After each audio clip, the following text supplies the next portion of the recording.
온라인 영상을 통해 예배드린 여러분과 유튜브를 통해 예배드린 여러분에게도 주의 한없는 도우심과 사랑하심이 넘쳐나게 될 줄 믿습니다. 저는 이 시간 여러분과 함께 체면을 버리자고 하는 제목으로 은혜를 나누고자 합니다.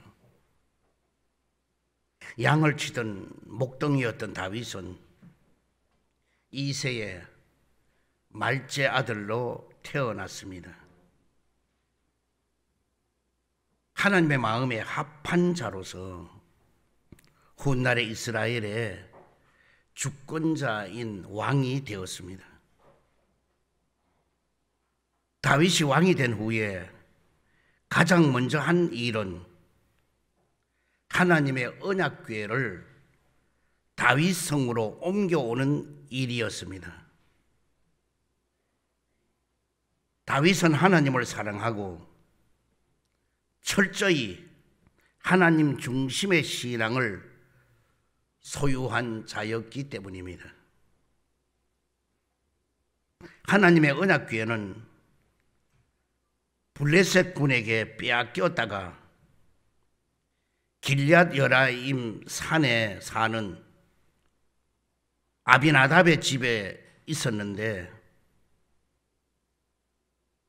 다윗이 예루살렘으로 옮겨오려고 3만 명의 군대를 동원하여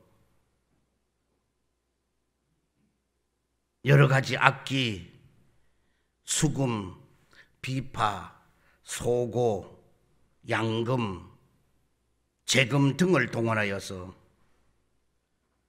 야훼 앞에서 연주를 하면서 언약궤를 옮겼습니다. 근데 언약궤는 본래 레위 자손 중에도 고핫 자손이 어깨에 메어서 운반해야 하는 법인데 수레에 싣는 것부터가 잘못되었습니다. 나아곤의 타작마당에서 갑자기 소가 뛰니까 우사가 손을 들어서 하나님의 그 궤를 붙들고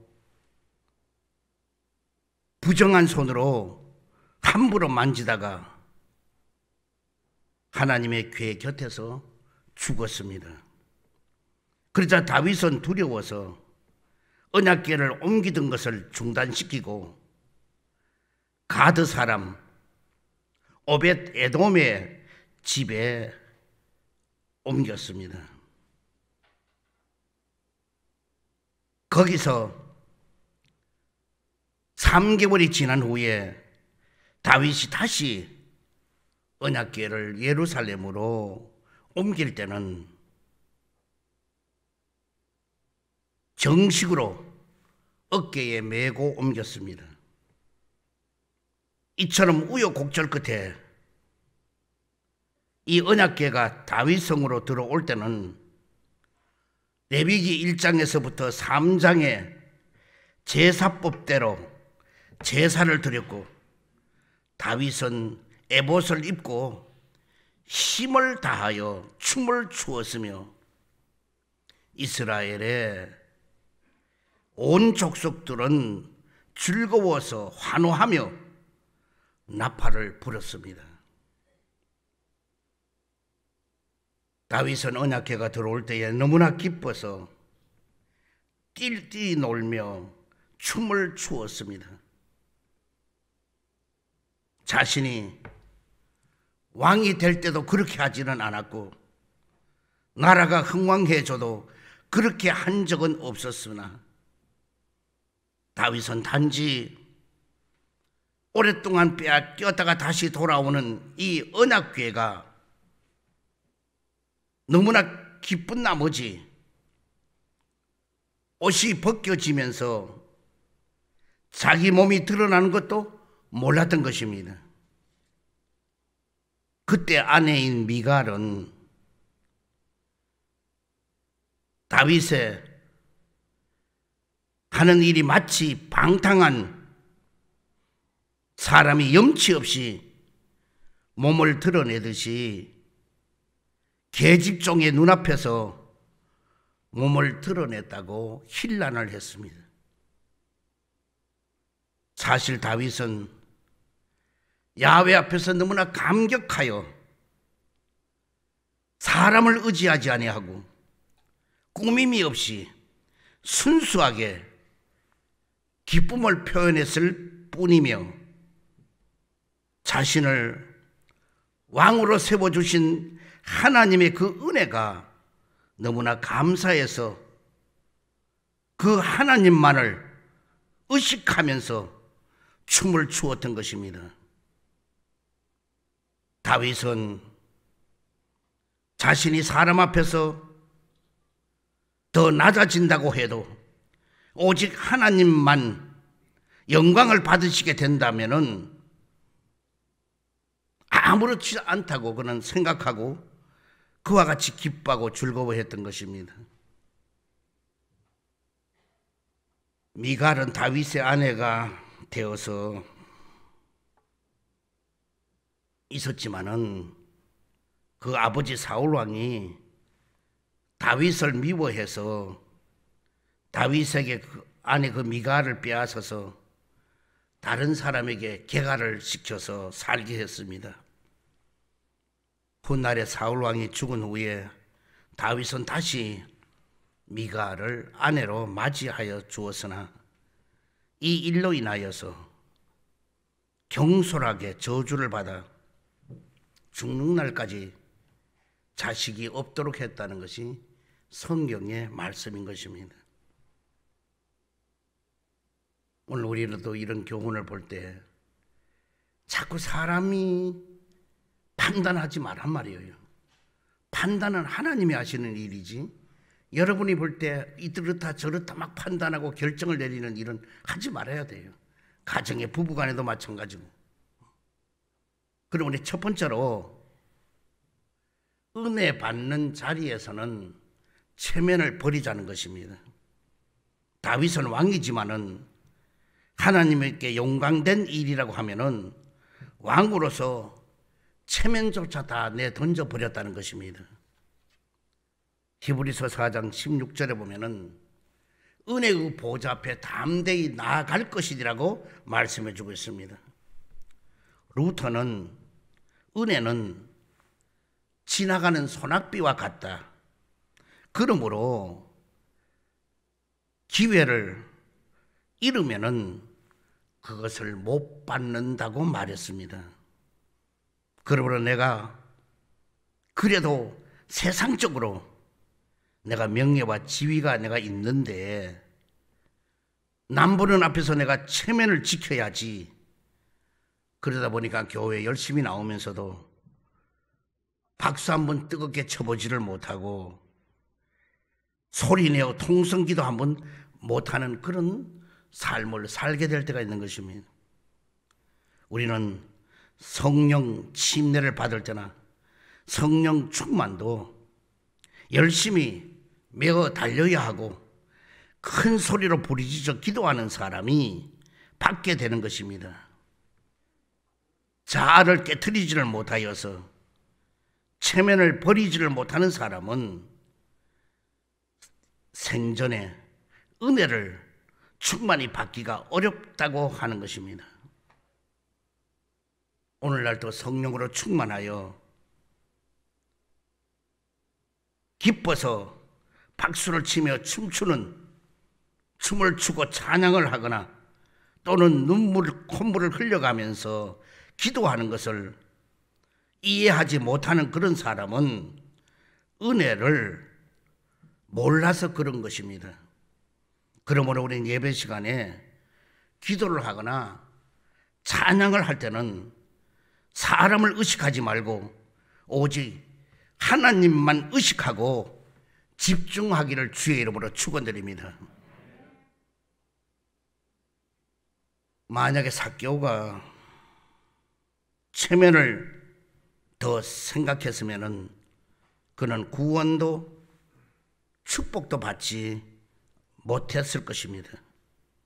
그는 모든 사람의 멸시와 고독한 삶을 살았지만은 오직 예수님 한 분을 만나야 되겠다는 그 소원이 절실했기 때문에 체면을 다 내려놓고 예수님만 자기 자신에게 모시기 위하여 손가락질하는 사람, 모든 것을 다 버리고 뽕나무로 올라갔던 것입니다. 삭개오는 세리장이고 부자였습니다. 명예와 권세도 대단했습니다. 이 모든 걸 다 가지고 있었지만은, 그러나 그 당시 좋은 명품의 옷도 입었었지만 어린아이처럼 뽕나무로 엉금엉금 기어 올라갔습니다. 그는 예수님을 사모하는 마음이 너무너무나 간절했기 때문에 체면도 명예도 지위도 다 내버리고 뽕나무 위로 올라갔던 것입니다. 근데 놀라운 일은 제일 만나고 싶어하는 그는 삭개오가 예수님을 만나고 싶어 했는데 예수님이 먼저 삭개오야, 뽕나무 위에서 내려오라. 오늘 내가 너의 집에 가서 유하여야 되겠다. 삭개오의 이름을 주님은 먼저 알고 있는 것입니다. 그리고 내려오라 하니 그 복잡한 길이 열려지게 되고, 그리고 삭개오 집에 가게 되었습니다. 그리고 그 집은 뭐냐? 집 전체가 다 구원을 받고 너도 이제부터 아브라함의 자손이다. 예수님의 족보 대열에 있게 되는 엄청난 축복을 받아 누리게 된 걸 볼 수가 있습니다. 우리도 이제 찬양을 하고 기도하는 시간에 체면 차리지 말고 점잔 빼지 말고 이제는 더 열심을 하기를 바랍니다. 체면 차리고 점잔을 빼는 사람은 절대로 은혜를 받을 수가 없는 것입니다. 그래서 우리는 모이게 힘쓰고 찬양하면 뜨겁게 하고 기도해도 더 열심으로 목청을 높여서 하고, 이래서 더욱 은혜 속에 충만한, 성령으로 충만한 여러분 되기를 주의 축원드립니다. 두 번째로, 실수를 하고 실패를 해서 회개할 때도 체면을 버리라는 것입니다. 사람이 살아가면서 일평생 단 한 번도 실수를 하거나 실패를 하지 않을 수는 없는 것입니다. 하지만은 실수하고 실패를 했다고 해서 그것은 끝은 절대로 아닌 것입니다. 성도에게는 하나님 앞에서 회개함으로 용서함을 받고 사람과도 사과하고 해결할 수 있는 길이 얼마든지 있는 것입니다. 그래서 하나님 앞에 회개하는 것도 사람 앞에 사과하는 것도 모두 다 체면만 버리면은 얼마든지 가능한 것입니다. 하나님 앞에서조차 체면 치레하는 사람은 회개할 수가 없고 평안이 있을 수가 없는 것입니다. 그런 사람은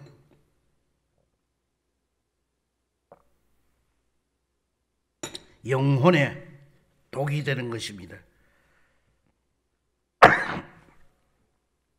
사람 앞에서도 체면을 구길까 봐 사람 만나기를 자꾸 회피하면서 인간관계가 점점 악화되게 되는 것입니다.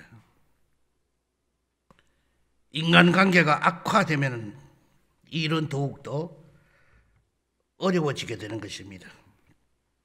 그러므로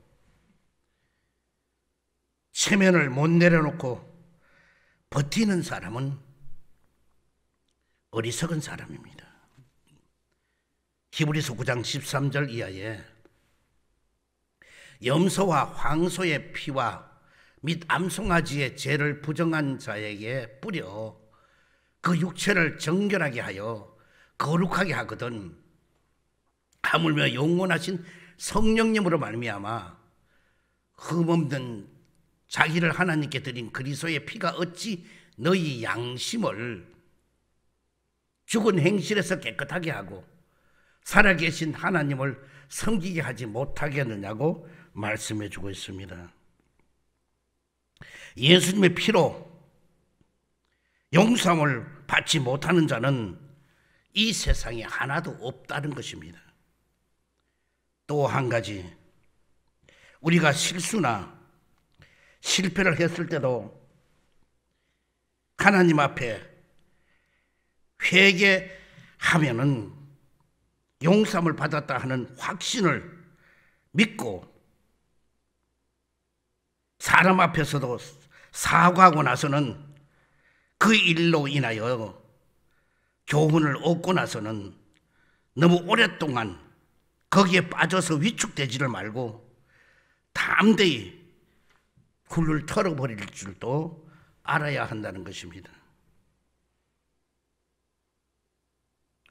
진정성 있는 회개와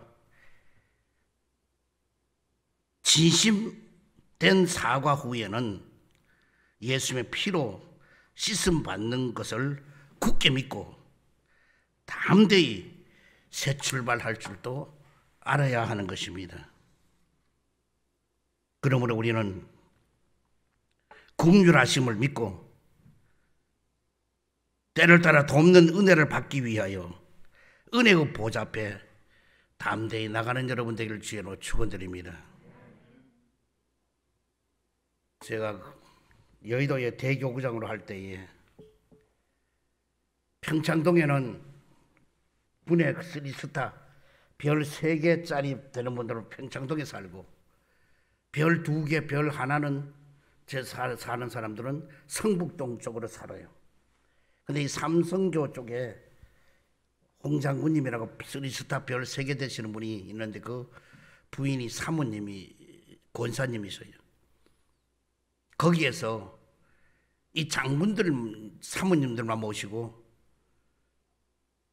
성령 대망회를 했어요. 오는 사람들이 나는 몰랐는데 이 부인들끼리도요 계급이 있어요. 남편이 높으면 부인도 높아요. 그 밑에 쩔쩔쩔매요. 근데 뭐 오는 사람들이 옷을 그 당시에 벨벳인가 봐 최고 좋은 옷을 전부 다 입고 어디 뭐 나들이 하는 것처럼 멋쟁이가 다 돼가지고 다 오는 거예요. 그리고 뭐 전부 다 차도 다 타고 그 자가용을 다 타고 와서 앉았는데 이분들이 뭐 어떤 뭐 은혜 받으러 온 자세가 아니에요. 근데 거기에서 찬송, 기도, 또 말씀을 전하고 그리고 나서 회개를 하는데요. 정말 성령님이 그 안에 가득하게 역사하셨어요. 얼마나 회개를 눈물을 많이 흘리든지 나중에는 뭐 콧물 눈물 해서요. 이 코가 막 찐득이 코가 전부 다 이만큼 내려와서 몰라요. 의식도 몰라. 하도 막 통하고 잡아가고 오니까 거기에 대한 거는 몰라. 그 옷이 그 좋은 옷에 다 떨어져도 그걸 몰라. 나중에는 그 눈에 뭐 마스카라인지 뭐 붙여 이것도 막 얼굴이 막 그냥 시커멓게 되어가는데도 몰라. 그냥 막 뒹구는 사람도 있고 뜨거워서 그래서 안수를 다 해주고 거의 1시간 가까이 안수하고 그 기도한 시간이 됐어요. 나중에 다 마치고 났더니 그들의 얼굴이 너무너무 빛이 나요. 그리고 미운 생각은 어디가 안 되었고 심술도 온데가 안 되었고요. 다 사랑으로 가득하고 화목하고요. 그리고 서로가 서로를 안고 내가 그때 잘못했다 하면서 용서를 구하고 그래서 그로 인하여 많은 군부대의 높은 사람들이 예수를 믿게 되는 계기가 되고 한 달에 한 번씩 거기 가서 집회를 인도하는 그런 일을 해봤습니다. 여러분 우리도 체면을 깨트려버리고 체면을 던져버리면은 은혜가 막 오고 성령 충만이 있게 되고 기적은 나타나게 되고 삶이 달라지게 되는 거예요. 그래서 회개는 뭐냐? 체면부터 깨트려야 회개가 되는 거예요. 체면이 있는 사람이 회개가 안 나와요. 세 번째로, 주의 일에 봉사할 때에 체면을 버리자는 것입니다. 달란트의 비유를 보면 한 달란트 받은 사람은 장사를 하여 미치면 어떡하나 하는 걱정부터 하고, 또 이 돈을 한 달란트를 손해보면 주인이 책망할까봐 거기도 걱정을 하고, 그래서 그는 체면이 어떻게 될까 그런 걱정 때문에 그 한 달란트를 땅에다가 묻어두었습니다. 주인이 와서 악하고 게으른 종아 하면서 그를 꾸짖고 내쫓았던 걸 볼 수가 있습니다. 주님이 한 달란트, 두 달란트, 다섯 달란트 우리를 줬다면은 그걸 땅에 묻어두는 게 아니라, 그러니 나중에 뭐냐, 차라리 은행에다가 넣고 별이라도 받을 걸 그렇다고 말씀하셨습니다. 우리는 장사를 하는 거는 의의를 볼 때도 있고, 그 다음에는 뭐냐, 손해를 볼 때도 있는 것입니다. 그러나 우리는 주님의 이름으로 열심히 하면은 손해보고 실패한 것 같아도 나중에는 성공하게 되고 나중에는 많은 이익을 얻을 수가 있는 것입니다. 그런데 우리 주님을 믿지 못하고 그런 일을 하지 못한다면은 이거는 너무너무 안타까운 일이 되는 것입니다. 마리아가 옥합을 깨뜨릴 때도 예수님이 그 발을 적시고 머리털로서 그 발을 닦아드릴 때에 체면을 생각하지 않았습니다. 오직 주님의 그 사랑만 생각했습니다. 그러니 자기 몸은 천한 것이거든요. 나 자신은 아무것도 없다, 필요 없는 거예요. 거기는 주님의 영광만 드러내고 주님만을 바라봤기 때문에 그 엄청난 일을 할 수가 있었던 것입니다. 그러면은 우리도 봉사하는데 어떻게 봉사를 해야 할까요? 선한 청지기 같이 봉사해야 된다는 것입니다. 베드로전서 4장 10절에 보면은 선한 청지기 같이 봉사를 하라 그랬습니다. 우리 봉사하는 자세가 선한 청지기 같이 봉사해야 된다는 겁니다. 그러면은 선한 청지기 같이 봉사하는 건 어떻게 봉사하는 건가? 먼저 허다한 죄를 덮는 사랑을 하자는 것입니다. 베드로전서 4장 8절에 보면은 무엇보다 뜨겁게 서로 사랑할지니 사랑은 허다한 죄를 덮느니라고 그랬습니다.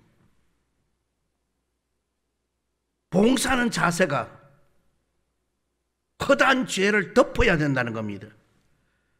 허다한 죄를 보고 들추어내는 사람은 봉사하는 자세가 아닌 것입니다. 우리가 교회에서도 20년, 30년 열심히 봉사하다가 나중에는 시리에 빠지고 주의 종으로부터 상처를 받고 교회로부터 떠나가고 이런 일이 한두 번 있는 게 아니에요. 왜 그러냐? 허다한 죄를 덮지 못하기 때문입니다.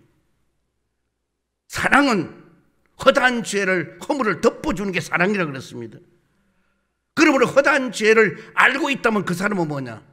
이미 봉사하는 사람이 아니고 그 사람은 하나님이 기뻐하는 자녀가 아닌 것입니다. 남의 허물을 덮어주고 이해하고 용서하고 용납해주는 마음, 거기에 뭐냐? 사랑이 더해져야 되는 겁니다. 여러분, 사랑하는 사람은 어떤 허물도 덮어주고 어떤 것도 이해하게 되는 것입니다. 아멘? 그런 거예요. 남녀간에도 서로 사랑하면은요, 평소에는 뭐냐? 가르침을 길바닥 내뱉고, 물론 좋은 일은 아니에요. 그 윤리와 도덕으로 봐도. 그 다음 코를 갖다 길거리 풀고 이런 것도 안 좋아했는데, 사랑하는 사람과 만났을 때는 그게 뭐냐? 허물로 느껴지지 않는 거예요. 그것까지도 뭐냐? 좋아하게 되는 거예요. 그래서 사랑하는 사람은 허다한 죄를 덮어주는 것을 사랑하는 것입니다. 고린도전서 13장 5절에 보면은 무례히 행하지를 아니하며 그랬습니다. 무례하게 행하지를 말아야 돼. 많은 사람이 무례하게 행한단 말이에요. 그래서 자기만이 옳고 자기만이 최고고 자기 모든 그런 거예요. 우리는 봉사하는 것은 뭐냐? 주님이 보시는 앞에서 하는 걸로 해야 돼요. 이런 일을 주님은 어떻게 생각하실까? 하고, 그래서 이제는 앞으로 우리 교회는 뭐냐? 우리가 교회 나오는 거 뭐냐? 열심히 주의 일 하기 위해요. 주님의 일은 뭐냐? 선한 봉사하는 거예요. 그래서 우리는 그냥 왔다 그냥 돌아가는 게 아니라 이제는 우리 봉사처를 찾아서 열심으로 봉사해야 된단 말이에요. 그래서 허다한 죄를 덮어주고 사랑하는 게 봉사라고 그랬어요. 그래서 여러분들이 이제는 주일날이 되었을 때 여기 뭐냐? 모란 장이 섰다. 그러면 그냥 집으로 가지 말고 내가 저 장터에서라도 어떻게든 내 복음을 전할 수 있을까? 가서 호떡 하나를 먹으면서도 예수 복음을 전하고 돌아간다든지 뭔가 이제는 선한 일을 할 수 있는 여러분 되기를 주님으로 축원드립니다. 또한 봉사하는 자세는 뭐냐? 원망이 없도록 서로가 대접하라는 것입니다. 오늘 대접하면서 꼭 원망하는 사람이 있어요. 대접하면 공투사하는 사람이 있어요. 우린 대접은 원망 없이 하는 대접을 하자는 것입니다. 베드로전서 4장 9절에 보면은 서로 대접하기를 원망 없이 하고, 아멘. 여러분 이제는 앞으로 대접하는 거는 원망 없이 하려면 하고 원망하려면 대접하지도 말아요. 그러나 우리 원망 없이 우리는 대접하잔 말이에요.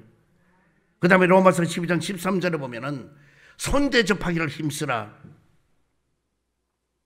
여러분은 어떤 상황 속에도 손 대접하는 걸, 그래서 여러분의 집에 왔다 그냥 가도록 하지 말라고요.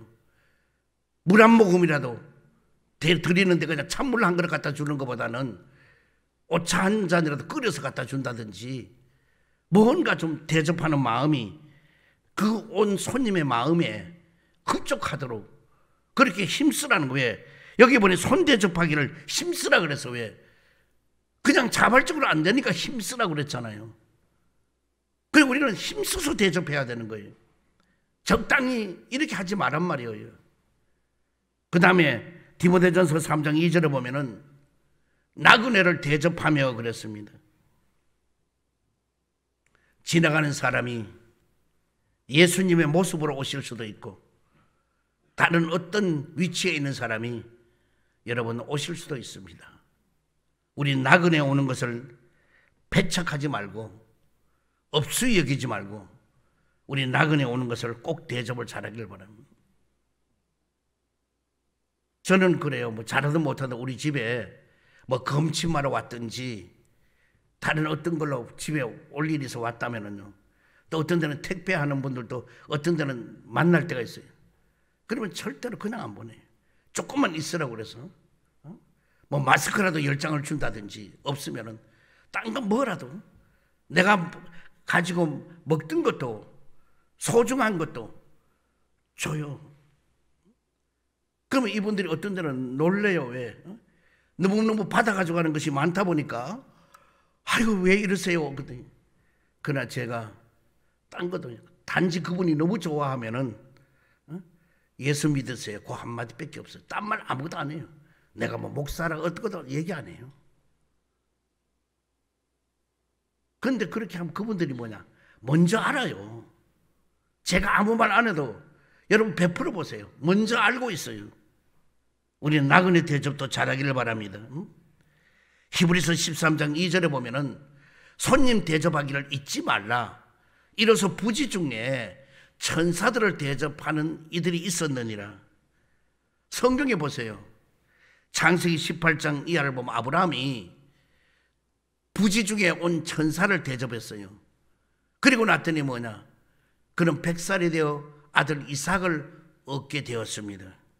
창세기 19장 이하를 보면은 소돔과 고모라 성이 멸망받기 전에 두 천사가 왔어요. 롯이 그 두 천사를 대접을 했어요.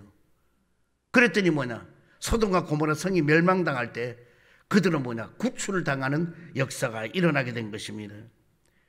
여호수아 6장 22절에 보면 기생 라합이 정탐꾼이 온 것을 대접을 했을 때에 그 성이 무너질 때 그 가족과 전부 다 구원을 얻고 기생 라합은 예수님의 족보에 들어오는 엄청난 복을 받아 누리게 된 것을 볼 수 있습니다.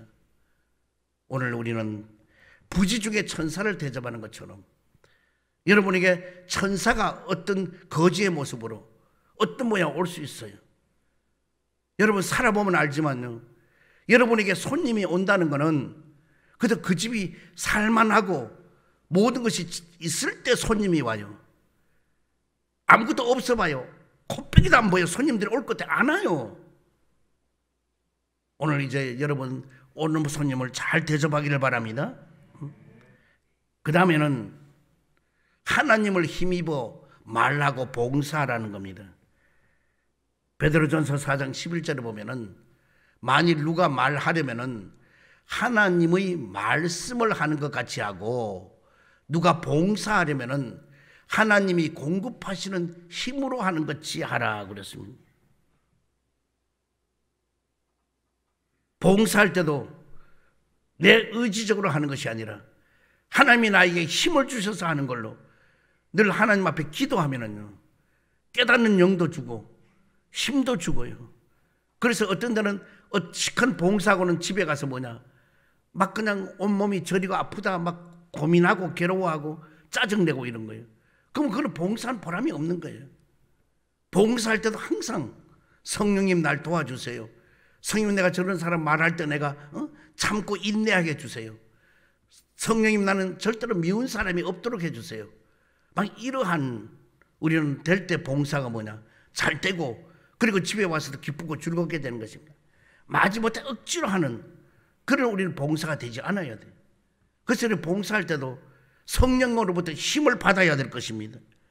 그리고 누구에게 말할 때도 하나님이 하시는 말처럼 하라는 겁니다. 이 말은 뭐냐 항상 말을 구별하고 구분을 지어서 아무렇게나 봉사할 때 말하면 상대방이 상처를 받아요. 그러므로 이해를 시켜줘야 돼요. 예를 들어 오늘도 저 지금 조사가 왔는데 여기 좀 자리를 좀 떨어져야지 이렇게 앉으면 너무 내가 지금 얘기해요. 갔을 거예요 왔다가 아까 지금 온 것 같아. 그래서 내가 거기 긴장해가지고 내가 그냥 땀이 막 나고 그러는데 그렇게 하고 아니면 이쪽에 좀 가리워진 데 좀 앉으면 좋겠다 이래 말하는 거 보고 들어가 뭐가 왔어 그러면 그냥 뭐 정신없이 그냥 저 왜 저래 근데 왜 의사소통이 안 되기 때문에. 그러니까 나로 봤을 때는 의사소통이 충분히 되는데 상대방은 뜻을 전혀 모른단 말이에요. 그러므로 그럴 때는 말로 이렇게 했는데 좀 간격을 떨어뜨려야 될 것 같다고 이러면서 서로가 얘기하면은 얼마든지 그것이 좋아요. 나도 이렇게 하지만 나도 그렇게 못하지만 여러분 가르치는 거예요. 그래서 가정에서도 높은 음성으로 하지 말고 낮은 음으로 그리고 조곤조곤 이해가 되도록 이렇게 해서 하는 여러분 되기를 바랍니다. 그래서 카네기는요 우울증을 없애는 데는 봉사하는 것보다가 더 좋은 약은 없다. 그리고 봉사하는 자에게는 언제나 큰 기쁨이 따른다 그랬습니다. 그래요. 뭐 불면증이다 우울증이다 이런 사람은요 열심히 바깥에 나와서 하루 종일 봉사해 보세요. 병 온데 간데 없어져요. 저녁에 잠 잘 잘 수 있어요. 그게 약이라는 거예요. 그게 약이라고. 그러나 많은 사람들이 이런 봉사할 것은 안 하고 항상 자기 중심으로만 있다 보니까 뭐냐 그래 우울증도 오고 불면증도 오니. 저도 너무너무 아프다는 사람들을 붙들고 중환자 신방을요 병원 몇 군데만 다니면요 이분이 나중에 보면 아픈 게 다 없어졌대. 왜? 그 처지를 보니까 자기하고는 너무나 비교할 수가 없거든. 자기는 아무것도 아니란 말이에요. 그러면 뭐냐 치료가 저절로 되는 거예요. 왜? 나보다 더 잘못한 처지를 볼 때. 그러니까 우리가 전도하는데도 그렇다잖아요. 양쪽에 두 팔이 없는 사람에게 가서 전도를 하니까 아무리도 안 되더라요. 근데 전도하는 사람도 두 팔이 없어. 그래 와서 나와라. 나도 두 팔이 없잖아. 나는 이래도 열심으로 나는 하나님 은혜 속에 기쁘고 즐겁고 모든 일을 잘 뗀다 하고 얘기를 했더니 쉽게 전도가 되더라잖아요. 오늘 여러분 우리는 내가 끊임없이 낮아지고 상대방을 높여주는 삶을 올 한 해 한번 살아보기를 바랍니다. 너무 똑똑한 척하고 너무 아는 척하고 너무 이러지 말고 이제는 항상 남의 허물을 덮어주고 사랑해줘야 되겠다는 이 마음 하나만 가지고 여러분의 일생을 살아가도 좋은 일이 있게 될 줄 믿습니다. 결론을 맺습니다. 은혜를 받는 데는 체면을 버리라는 것입니다. 그리고 실수하고 실패하고 회개할 때도 자존심과 체면을 다 버리라는 것입니다. 그리고 주님의 이 일을 하는 봉사할 때도 체면을 버리라는 겁니다. 그럴 때 뭐냐? 놀랍도록 하나님은 길을 열고 인도하여 주십니다. 사랑의 주님, 우리가 체면을 버리고 내 구주 예수를 더욱 사랑하게 하여 주시옵시고 모든 사람들을 만날 때에 그들의 허물을 덮어주고 사랑하고는 마음이 저희들에게 가득하게 하여 주옵소서. 예수 그리스도 이름으로 기도드리옵나이다. 아멘.